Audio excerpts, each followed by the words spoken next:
नमस्कार, मी किरण. गावकरी today news मध्ये आपल्या सर्वांचं स्वागत. एक धक्कादायक बातमी हाती आली आहे. बातमी आहे भिवंडी दर्गा दिवाणशाह येथील. सविस्तर बातमी अशी की भिवंडी भोईवाडा पोलीस स्टेशन अंतर्गत दिवाणशाह दर्गा सध्या वादाच्या भोवरात असून सध्या भिवंडीत चर्चेचा विषय झालाय. दर्गा दिवाणशाहच्या 9 एकर जमिनीवर बिल्डरने अतिक्रमण करून त्या ठिकाणी बिल्डिंग उभ्या केल्यात. तर पूर्वी त्या ठिकाणी काही भक्तांच्या सेवेसाठी दुकाने लागत असत, तर वार्षिक मोठ्या प्रमाणात जत्रा लागत असत. तर दर्ग्याच्या जागेवर केलेल्या बिल्डरच्या अतिक्रमणामुळे जागा नाही असा आरोप बहुजन समाज पार्टी भिवंडी शहर ठाणे जिल्हा अध्यक्ष यांनी केलाय.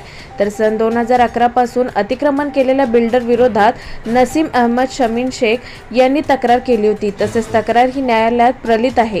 नसीम अहमद शमीन शेख यांच्यावर जीवघेणा हमला करण्यात आला होता. भिवंडीत दर्गा दिवाणशाह 9 एकर जमिनीच्या वादग्रस्त विषयावर बहुजन समाज पार्टीचे नसीम अहमद शमीम शेख यांनी केलेल्या पत्रकार परिषदेत घेऊन गावकरी टुडे न्यूजशी बोलताना सांगितलंय. ब्युरो रिपोर्ट अनिल गजरे, भिवंडी. सबसे पहले सभी पत्रकार बंधुओं का मैं शुक्रिया अदा करता हूं कि आज आए.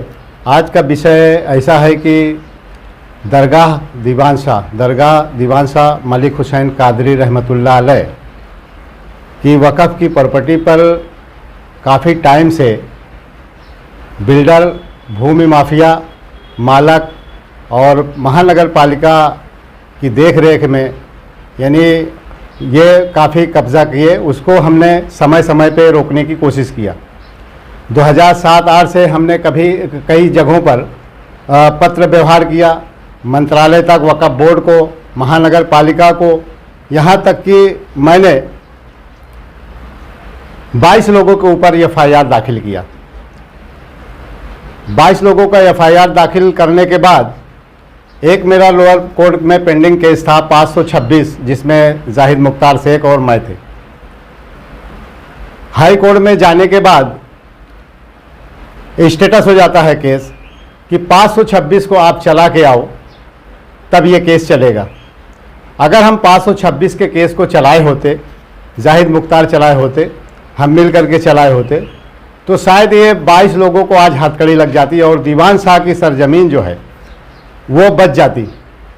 मकसद मेरा क्या था कि वहाँ पे कॉलेज हो, वहाँ पे चैरिटेबल हॉस्पिटल हो. लेकिन मैं ये देखते रहा कि भिवंडी बहुत छोटी थी. जब भी एक BNN कॉलेज था, आज भी है, एक IGM हॉस्पिटल थी, आज भी है, लेकिन आज भिवंडी बहुत बड़ी हो गई है.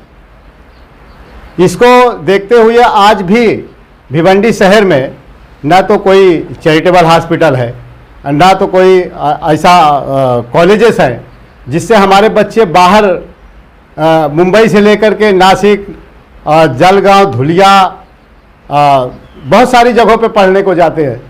इसलिए हमारी ये सपना सोच था कि दरगाह दिवानशाह रहमतुल्लाह अलैह की जो वक़्फ़ की प्रॉपर्टी है, अल्लाह की प्रॉपर्टी है, और इस पे अगर इस पे कॉलेज बन जाए, इस पे चैरिटेबल हॉस्पिटल बन जाए, तो मैं समझता हूँ कि मुसलमानों का ही नहीं, पूरे कौम का इससे फ़ायदा पहुँचने वाला है.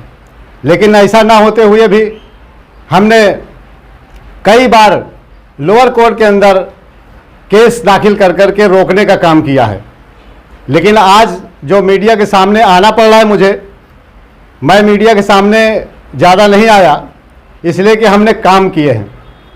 22 लोगों के ऊपर FIR है ये, जिसमें बिल्डर, मालिक और महानगर पालिका के अच्युत हांगे कमिश्नर, उनके 8 अधिकारी, उनके ऊपर FIR था, जिसमें उन्होंने हाई कोर्ट में स्टेटस लिया. उनका वकील NR बुबना और अपना वकील KT थॉमस थे.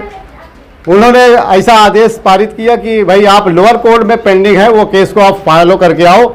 लेकिन जैसे मैं यहाँ पे आता हूँ तो जाहिद भाई ने कहा मेरा नाम निकाल दो, तो मेरा नाम निकालने का मकसद के केस खराब हुआ.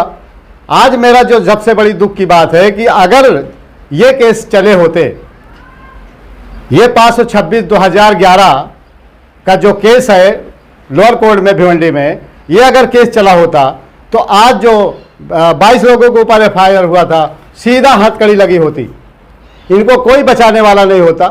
और ये सीधी सी बात है कि हथकड़ी लग जाती और ज़मीन खाली हो जाती। लेकिन आज भी मैं देख रहा हूं कि आज भी लोग कब्जा कर रहे हैं, लेकिन जब से मेरा मनोबल थोड़ा गिरा, लेकिन अभी कोई कंप्रोमाइज किसी से नहीं है। लेकिन हम फिर से एक बार फिर दीवान शाह रहमतुल्लाह अलैह की ज़मीन को बचाने की कोशिश फिर से करेगा, और चल रहा है, मैटर चल रहा है, कोर्ट में भी चल रहा है और FIR भी हुआ है।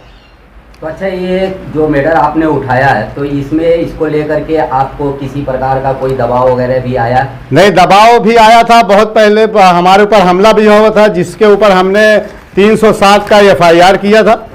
307 का ये FIR है, जिसमें 4 दिन ICM में मैंने एडमिट था। किसने किया था आपका हमला? ये परवेज सरदार, मोहम्मद रजा शेख, जावेद मोहम्मद रजा शेख, तबरेज मोहम्मद, अली सिद्दीकी, इन्होंने मिलकर के हमला करवाया। लेकिन मैं ऐसा भी सुना कि कोई सेटलमेंट करके केस को डिस्पोज कर डाले हैं, जिसमें मैंने पेपर निकाला है। हाई कोर्ट में जाना पड़े तो जाएंगे। अभी फिलहाल जो है दरगाह की ज़मीन पर कंस्ट्रक्शन का काम जारी है, इस पर आप क्या कहेंगे? बिल्कुल कंस्ट्रक्शन का काम होना नहीं चाहिए, हम पूरी ताकत से रोकेंगे। लेकिन जो फोटो खिंचाने वाले लोग आते हैं कि हम ये कर रहे हैं, हम वो कर रहे हैं, लेकिन आज तक कोई एक ही हिला नहीं पाए। बोलते हैं हम बड़े बड़े कोर्ट में लड़ते हैं, लेकिन कोई पिटीशन नंबर जैसे हम दिखा रहे हैं कि ये कोर्ट का पिटीशन नंबर है, जिसमें जाहिद मुख्तार भी हैं और मैं भी हूँ, ये कोर्ट का पिटीशन है। तो अगर ये मैं बोलता हूँ कि जो भी हाई कोर्ट में है, तो वो हाई कोर्ट का आदेश कितना, क्या 10 साल हो गया? 2011 में हमने FIR दाखिल किया था। 2011 में वो सूट पिटीशन किया था जो है भिवंडी कोर्ट में। अभी 10 साल होने को आया, 10 साल में क्या हाई कोर्ट का जो है जजमेंट आया नहीं?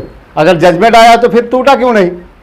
लेकिन आपको 10 साल बाद ही क्यों दोबारा इस नहीं, 10 साल बाद मेरा ऐसा नहीं है। 10 साल बाद हमारा जो ये मैटर फेल हुआ ना, इसके लिए मनोबल गिरा। बाकी हम किसी से नहीं डरते नहीं, और फिर से ये खाली होनी चाहिए ज़मीन को, और वहाँ हॉस्पिटल और कॉलेजेस बनना चाहिए। ये आगे की कार्रवाई क्या होगी आपकी? आगे की बिल्कुल कार्रवाई होगी। लोअर कोर्ट में पेंडिंग जो है उसको चला करके हम हाई कोर्ट में जाएंगे।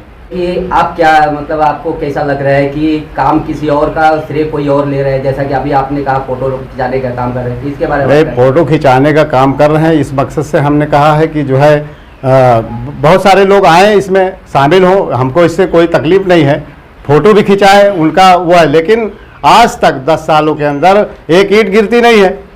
अब समझ में ही नहीं आता कि बचाने वाला कौन है और उसको बनाने वाला कौन है। ऐसा दरगाह की राजनीति अपने समझ में नहीं आती कि कातिले मुहाफिज और कातिले सिपाही।